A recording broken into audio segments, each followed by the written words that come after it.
Go for it. Friggin' what up, dude?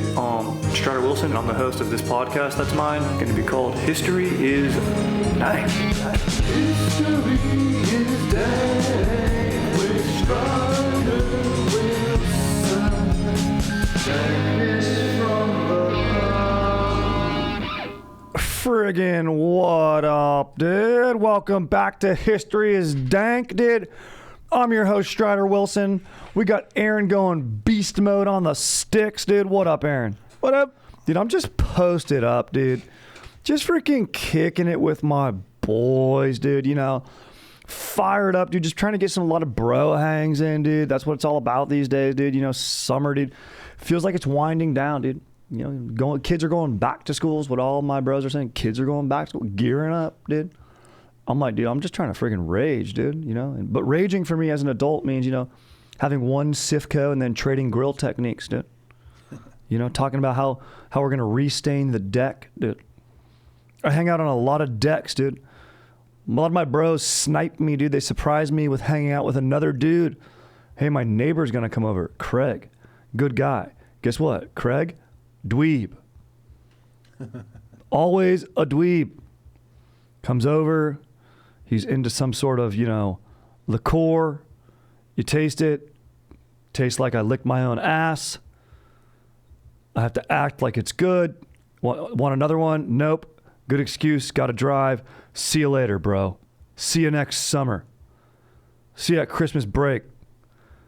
So the hangs have been going pretty sick. They've been going pretty sick, dude. You know, good convos up until the meantime. But I'll tell you, some of the bros, dude, they'll corner me, dude. These guys, they corner me on their decks, dude. Check out the view, you know, check out the view. I go check out the view, then I'm trapped. Can't escape, dude. I'll fall off a ledge. It's only about 3 feet, it's a deck, but still, I don't want to fall, dude. And then I just get caught. And a lot of bros are doing this. And Aaron, I don't know if your bros are doing this to you. They're obsessed with China, dude. They're obsessed with China's next move, dude. They'll just tell me, you know, dropping stuff like the Belt and Road Initiative. Ever heard of it? Because it's heard of you? Oh, yeah. What's that? Infrastructure, global. They're going to build bridges over the boats are out. Cars are in the ocean, technically over it. Roads on water. I'm like, we already have those. But they're like, these ones are longer. They're going to export people. And they're going to export. The labor force has to be reckoned with. I'm like, dude, you need to relax. Let's just chillax. Just trying to have a Sifco and taste Craig's weird Dutch liqueur, an ouzo. Next time a Craig assaults my senses with an ouzo, he's getting decked on the deck. I'm like, dude, just hang out. You don't know what China's up to. No one does. But we do know a little bit about China's past. And having all these conversations with Craigs and my bros, getting cornered, it made me think, you know, dude, I haven't done an episode on China. And when I was in college at UCSD, what up, I did East Asian as I did basically a minor in history, but I didn't get it because I wanted to just rage my last semester. I just freaking hung out. So I didn't take the necessary units. Doesn't matter. No one's ever looked at my transcript once before I parked their car at valet. And it fired me up. I go, dude, I want to revisit some of this, dude.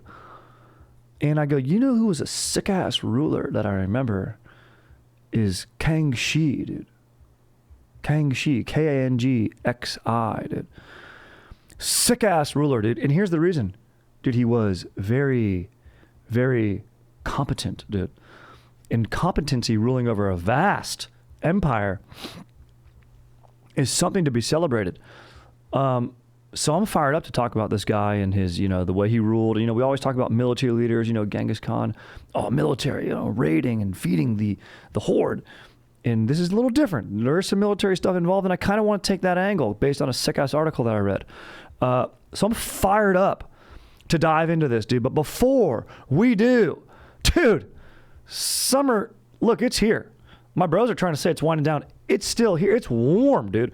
It's humid in LA. I'm fired up, dude. We're traveling. People are going on road trips. They're rushing to the airport. Guess what, dude? Skip the usual stress of travel and chill out with Daggrass. Don't worry about any of their products. It's all TSA approved. Plus, right now, you're going to be fired up on this. Dadgrass is offering our listeners 20% off your first order when you go to dadgrass.com/dank. Go to dadgrass.com/dank for 20% off your first order. That's dadgrass.com/dank. Also, dude, got to give a huge shout out to our sponsor, Factor, dude. Look, you're looking for wholesome, convenient meals to support sunny, active days. Yeah, like I said, it's summer. It's not winding down in my book. Factor, America's #1 ready-to-eat meal kit, can help you fuel up fast with flavorful and nutritious ready-to-eat meals delivered straight to your door. Head to factormeals.com/dank50 and use code DANK50 to get 50% off. That's code DANK50 at factormeals.com/dank50 to get 50% off. All right, dude. Kangxi. Let's cruise. We're cruising, dude. Look, I'm not about dates unless it's with my wife. We're getting sush. And then afterwards, we're friggin' straight up working the hot corner like Troy Glass, dude. It's third base, in case anyone's wondering what that means, dude. Former Cardinal. Really? Yeah, he went to the Cards after. Of course, a California Angel by way of UCLA. California Angel. He went to Toronto and then to St. Louis. Love that. How did you do in St. Louis? You treat your Cards well? He did okay. I think it was only 1 year. He was a big boy. Yeah. Kangxi actually was known for his strength, his physical strength. He was a beast, bro. Dude would lead.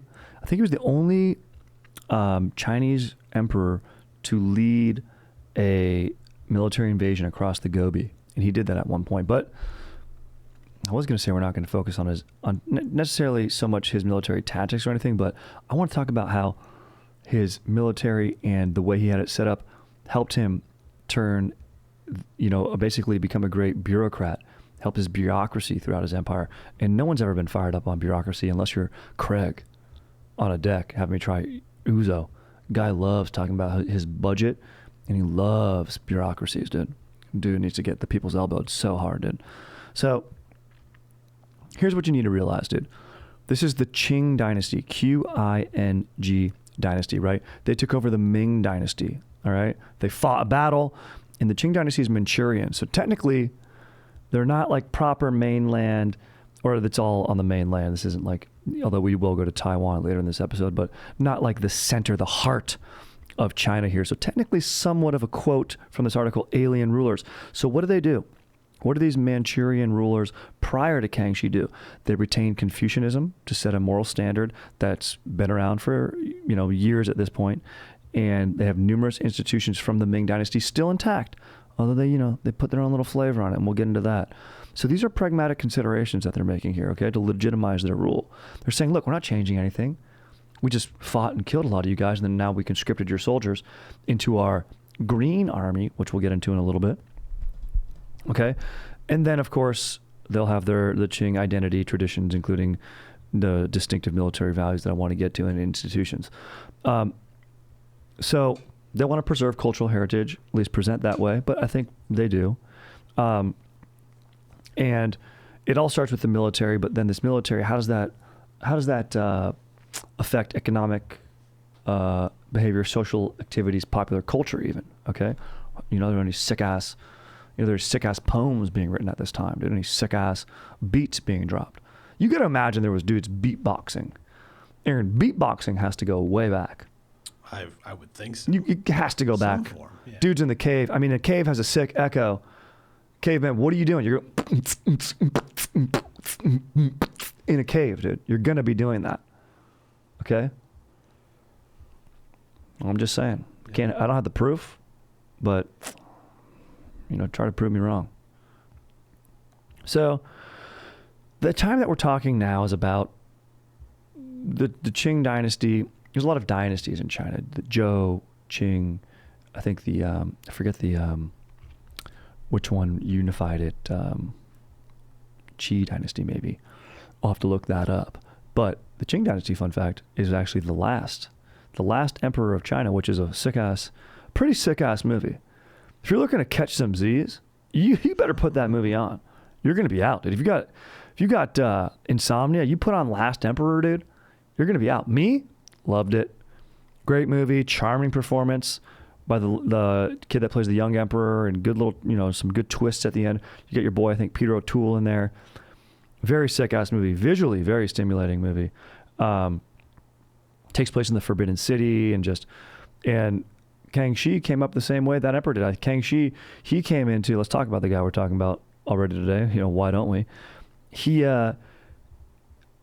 was the second emperor to reign. His dad, first emperor, he dies. He has a early death, and he becomes ruler at 7 years old, and he rules for 61 years.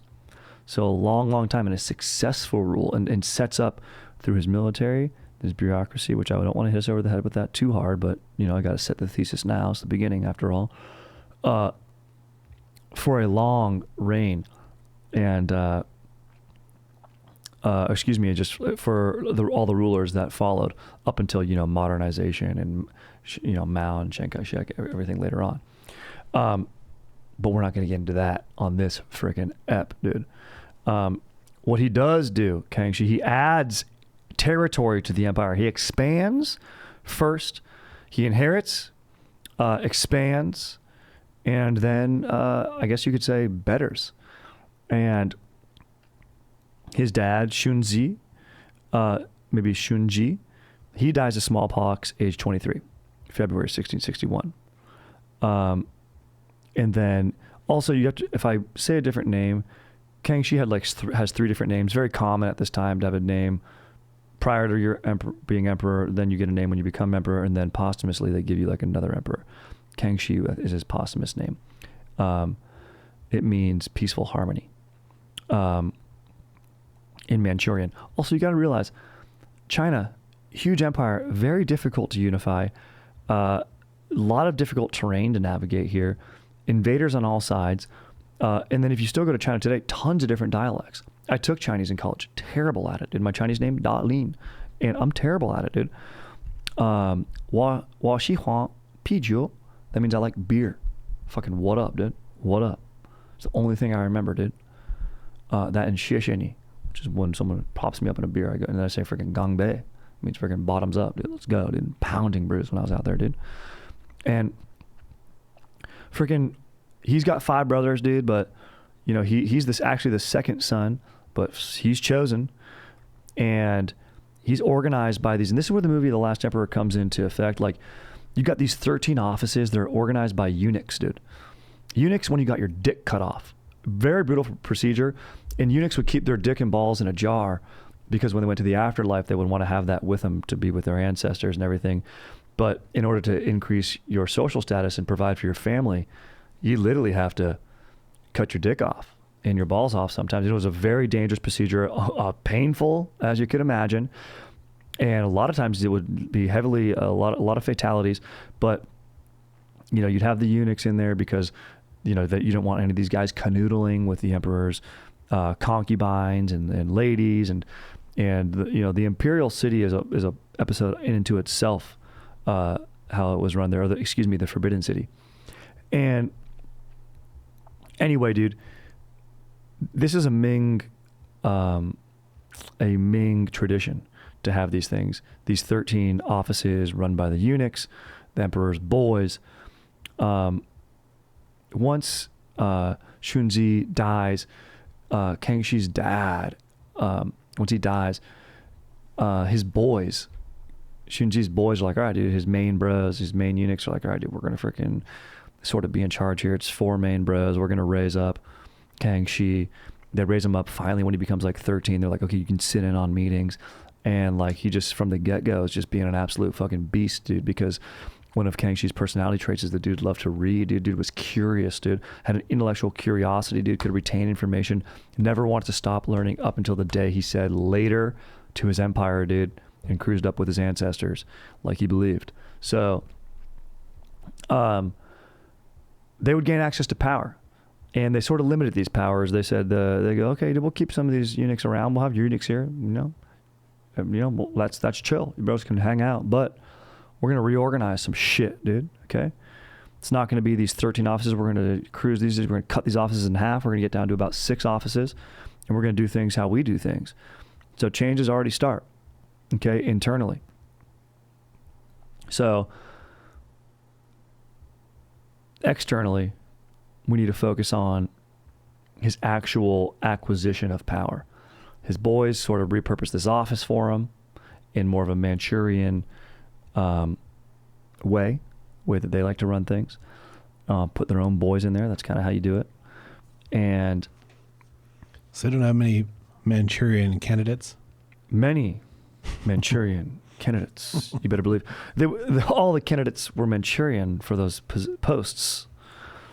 And, people would claim in China, you could work your way up. Like the government would send people to provinces. If there was like a gifted child that was smart or extra athletic or whatever, the government would like want to locate that kid and be like, fucking dude, we're going to promote you through society. We'll take care of your family too. Like we want to, emphasize this lineage.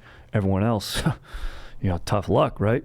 It's a tough start. They say if this is your first episode of History of Dank, guess what? Living in the past was tough. Okay. Wasn't easy.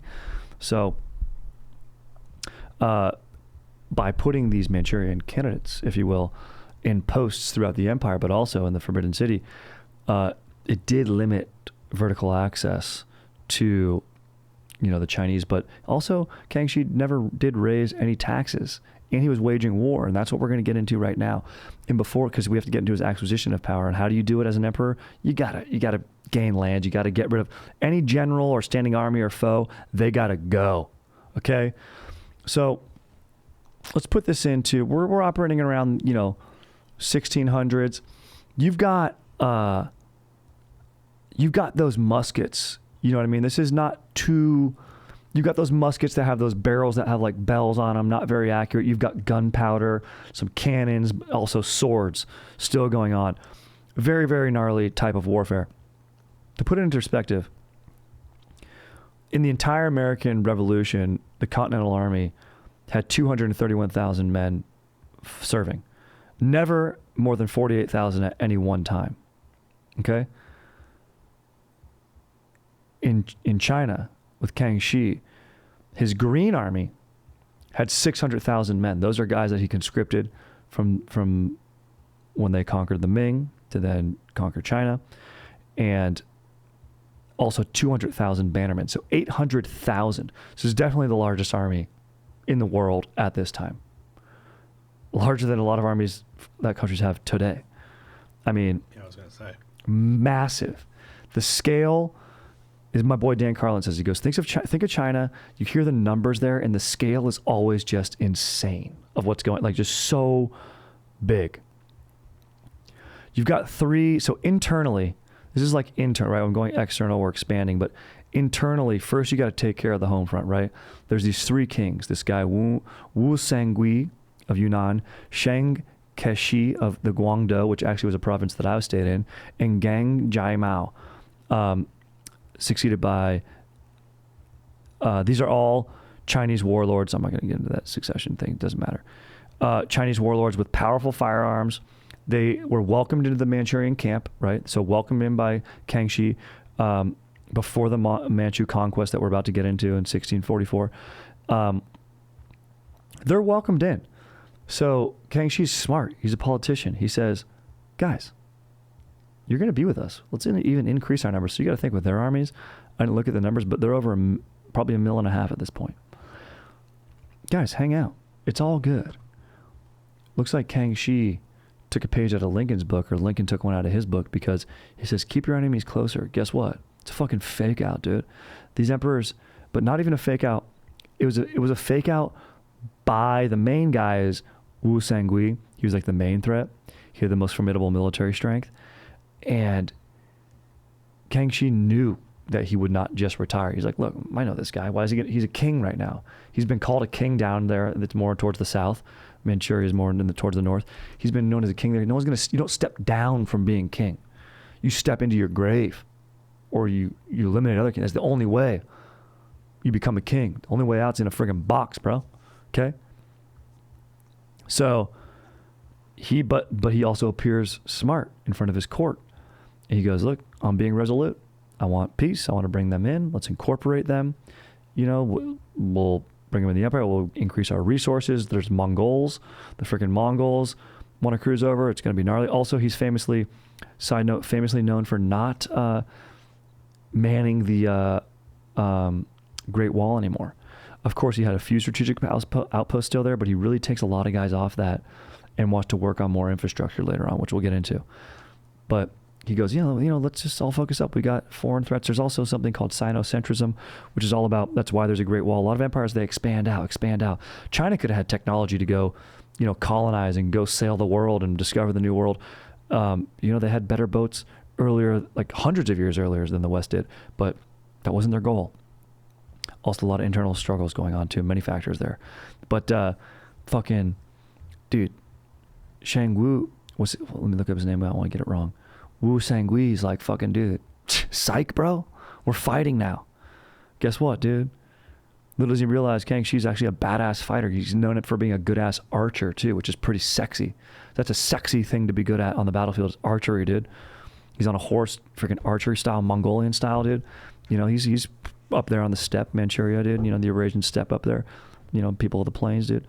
And look, dude, he bokes these guys. Once the main army's boked, the other two armies that I talked about, basically they roll over, they cede, the forces are taken in by Kangxi. All right. So now he's like, fuck yeah, dude. This is badass. I've got the whole mainland to myself. The dynasty's saved.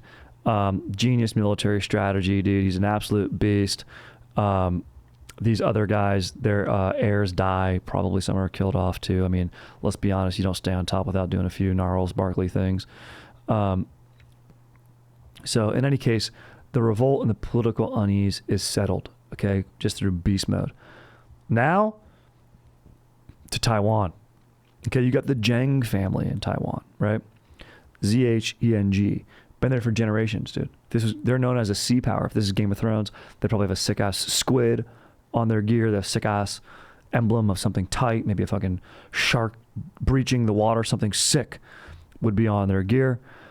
And he refuses to submit to the Manchus. When I talk about the Manchus, I talk about Kangxi. Basically, China, the mainland. Also, look at even today. That's what's interesting too, is a lot of these same struggles and strifes are going on even today. He's like, look, dude, nah, bro, you're going to have to submit.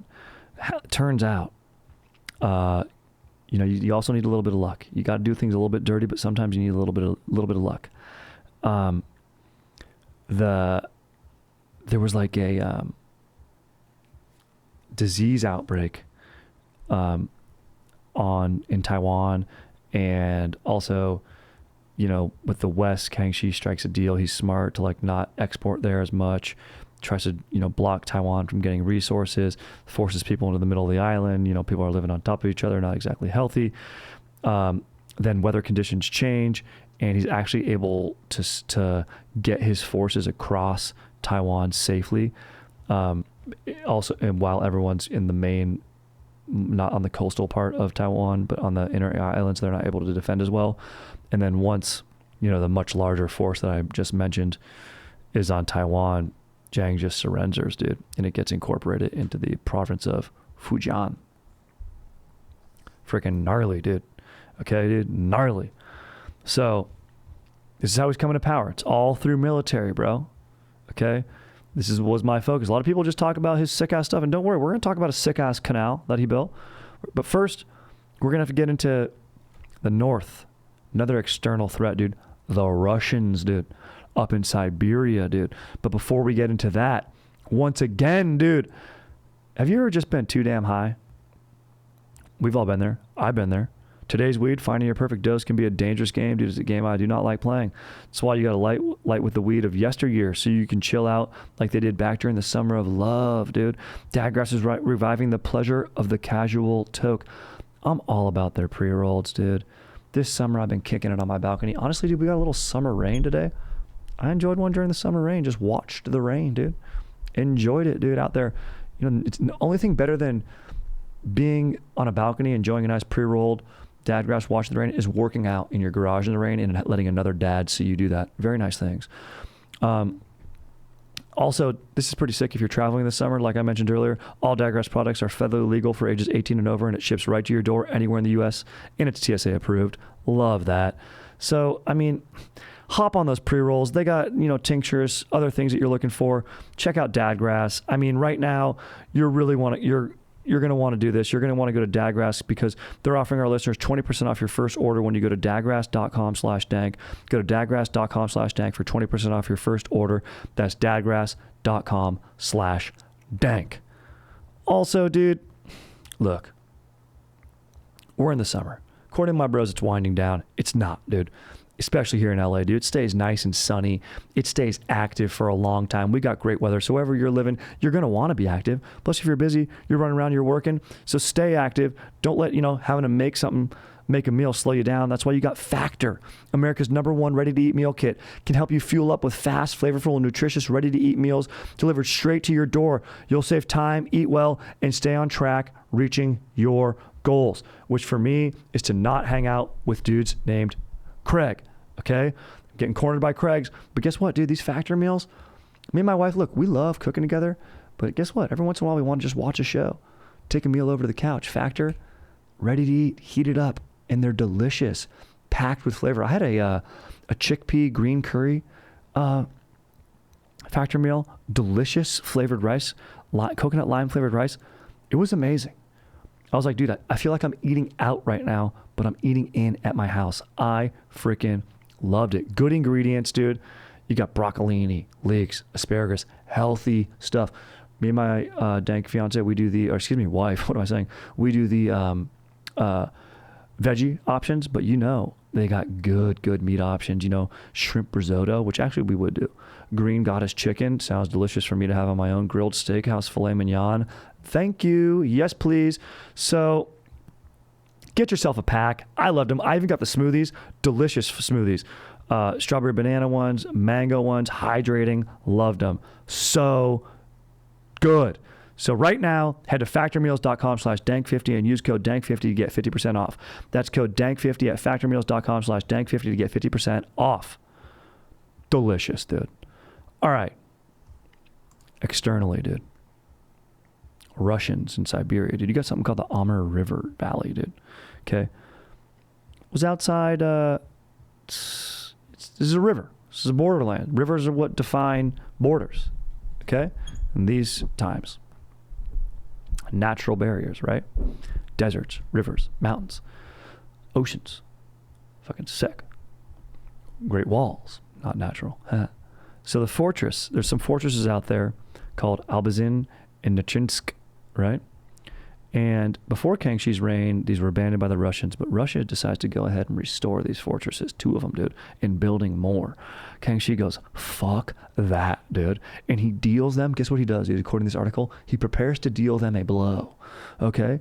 In 1685, Qing forces attack the Albazin fortress. They capture it, few days.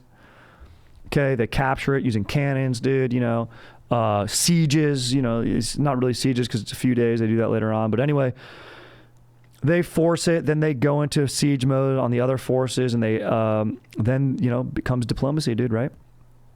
Kangxi goes, look, I'm a diplomat, bro. If you force my hand, I'll arm wrestle you if I have to. I don't want to. Rather lift a beer, but I'll put your arm down if I need to. He negotiates with Tsar Peter the First. They sign a treaty called the Treaty of Nerchinsk, named after that fortress, and they establish that border, dude. And then guess what, dude? You know who else is out there? I mentioned earlier, maybe you heard of them, the Mongols. Now, a specific the Dzugars, right?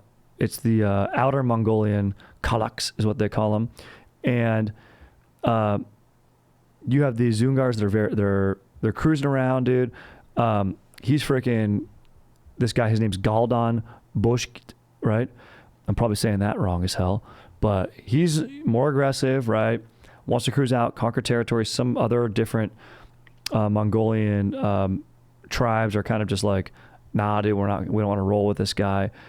Kangxi's like, all right, dude, I'll cruise up here, dude. I'll roll against this guy, dude. We'll roll deep. And he does, and he leads it. And this is what I was talking about. He cruises across the Gobi Desert, fights the Mongols, defeats the Mongols, says annihilates them on hostile terrain, is how this puts it, dude. I mean, I can't say this guy's name, Galdan Bostik. He does what a Mongolian leader would do to maintain his honor. He commits suicide following his defeat in his hideout in the Altai Mountains. And now the Kalaks are returned to their homeland. The ones that were the tribes that weren't rolling with the Dzungar. And fucking boom, Mongol now becomes an integral part of the Qing Empire, dude. Huge barrier against any other invaders, dude. And, you know, massive resources, dude. Just freaking legit ass conquest, dude. And now he's just posting up, dude. He's firmly sitting in control. He's proven himself as a military leader. He's been a diplomat.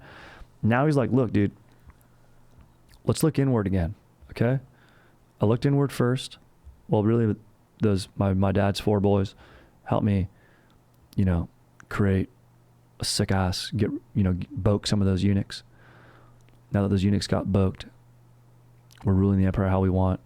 Let's really implement some ideas that I have. Mind you, Kangxi was known for reading even what other rulers would deem menial scrolls. It's all scrolls, right? Stuff being like, dude, you know, whatever it would be, something that would be beneath the emperor. It's like, hey, some lord, 2,000 miles away, apparently there's like, I don't know, fucking the hogs are sick there. Can we send them hogs from another, Fujian province now that we captured Taiwan? Let's get some hogs on a boat, bring them up. It's like some other guy could be doing that, but Kangxi would be like, let me see those numbers. I want to see these fucking numbers, dude. He'd go over the numbers, look at them. Okay, sick, dude. He's probably like, if Kangxi was watching a baseball game, he'd be the dude definitely listening to the radio while watching the game and having his own stat book. You know what I mean? If he watches golf, he'd be keeping track of like Tiger's strokes, circling his own bird on his own follow along scorecard. Detail guy, fired up on that. So, like I mentioned earlier, he's like, dude, Great Wall's sick. It's sick. It's there. It's cool. Look, we have cannons and other technologies, the military tactics that I've used. I'm a genius, okay? You guys said it first. The Great Wall, it can be surpassed, okay? We have cannons, we have guns now. There's other ways around. There's the Navy. Let's just, speaking of Navy, make our sick-ass infrastructure better by augmenting, reupholstering, I don't know if that's the right word, that's what you do to furniture, but basically retrofitting, maybe that's what you do against earthquakes, but just modernizing, that's the word I'm looking for. The Grand Canal, dude. It's the oldest man-made waterway, okay? It's been in operation since 600 BC, okay? Parts of it. Wow. Still use it today in China.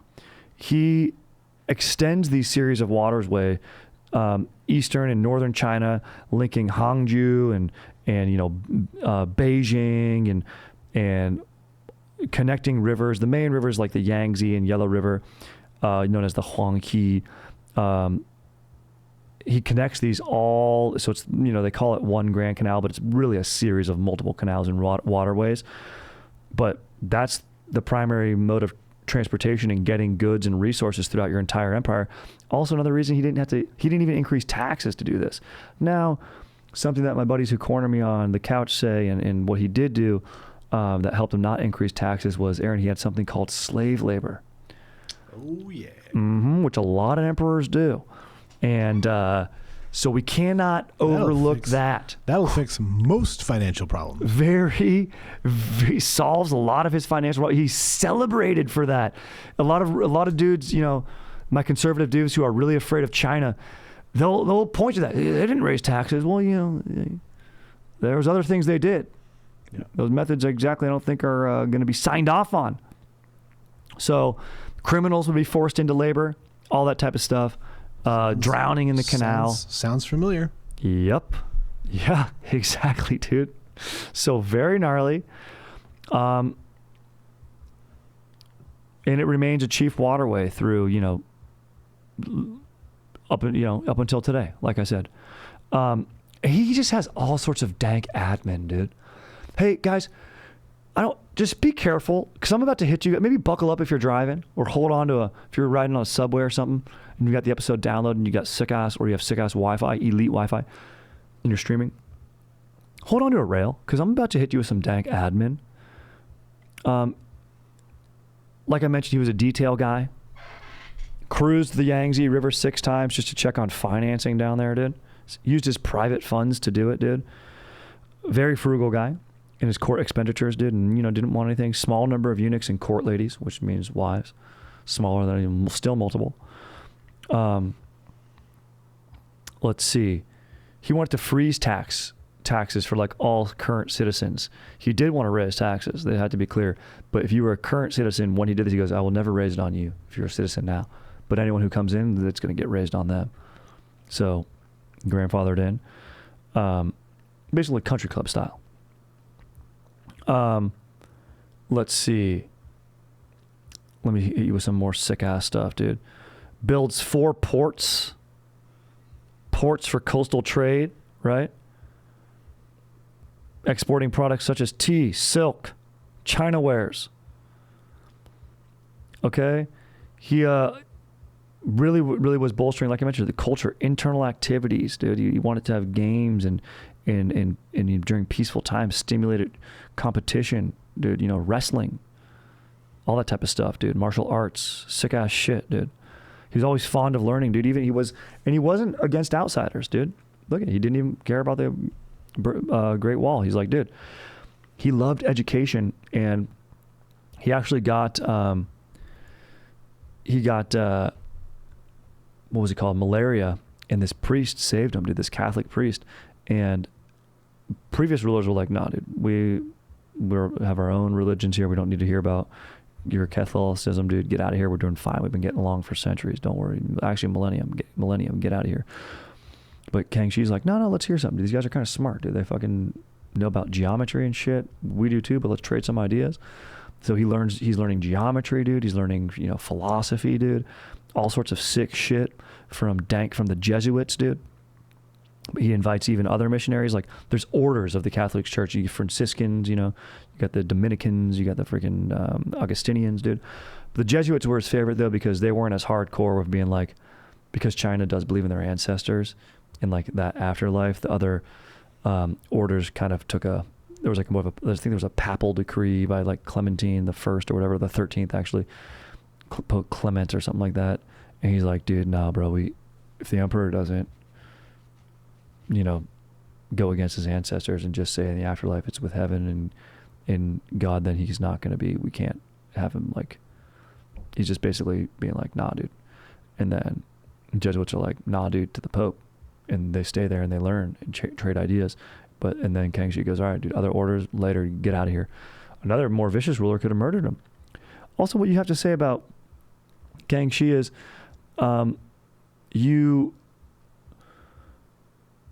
he basically was, I mean, he's an emperor, right? He's a tyrant. Technically, he wasn't tyrannical. He did conquer. He did put his bros into bureaucratic positions. Oh, that's what I want to say. During this peacetime, you would have a lot of these guys, like when he would go down the Yangtze, he would put now his commanders from, aka the bannermen from Manchuria, into different regions. He would open like a university, quote unquote university, where he could train his bannermen, educate them. He was all about education, dude. And, you know, it wasn't like any, you know, smart, intellectual, you know, Chinese kid or, you know, pull him up from the straps type story couldn't get into there, but it was just rare. So just fired up on that, dude. Also, oh yeah, the Pope didn't like Confucianism, dude. Who doesn't like Confucianism? Come on, sick ass thing, dude. So basically the dude was a beast, dude. You know, he surveyed the land. He did one of he built an atlas of the empire, which he's known for, like just laying down like a trigonometric, like literally accurate as the era could offer, survey that covered every corner of the empire. So super badass. Took from 1708 to 1717 to do it. And yeah, the dude was just like, I'm a fucking beast. And then he, you know, falls ill at 61 and after 61 years of ruling, and just dies. So the dude lived, didn't get assassinated or anything like that. He tried to name, like, I think his second son as an heir. People didn't like that. And then finally he was like, all right, I'm not even going to mess around with picking an heir. That will still stay according to how they do it in the Forbidden City. And it's basically like, it just comes down to he became heir because his mother was of higher birthright than any of his siblings' mothers. So it's like the emperor is the highest male that you can have, you know, on the social scale. And then, you know, like a daughter of a general or a daughter of a court lord or whatever would be or a magistrate would be a sick ass status. And that's how Kangxi came up. And that's how, you know, his successor came up. And then, like I said, the last emperor was a Qing ruler, Qing. So that was in 1912, I believe. Then they switched over to their other political systems. So, dude, fired up, bro. Kangxi, guy's a beast. Guy's competent. Guy got it done. Get stuff done, dude. That's what we're doing. So you got something done. Your dome has been filled with some sick-ass Eastern knowledge, dude. The guy was all for coming together of ideas. So quite a progressive ruler in many ways. And then, of course, not in other ways. So fired up on that, dude. Let's see here. Maybe we'll take a question before we bone out. Strider, dude, are you excited for your fantasy redemption this year after finishing dead last season? I am. I'm hungry.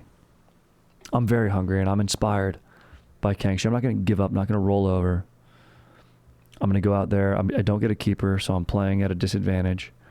But I will use my draft capital effectively, and I will take the punches as they come, because, you know, a team that prepares for injury is a team that prepares to win. So I'll be ready, and I'll be ready to snag. I'll be a waiver wire wonder this year. So I'm fired up. And I'm also very excited knowing that it can only get better. You can't do worse than last, unless the guys decide to kick me out. They physically assaulted me last year, so maybe they'll kick me out this year. We'll see. But in any case, I'm fired up for the season. Let me know if you need any tips on how to handle losing. Or winning, because I've done it 3 times. So I'm fired up. Guys, stay stoked. Question, comment, suggestions, StriderWilsonTrades@gmail.com. Leave a review. Check out the Patreon. Stay stoked. Aaron, you're a beast. Thank you, dude. Lit.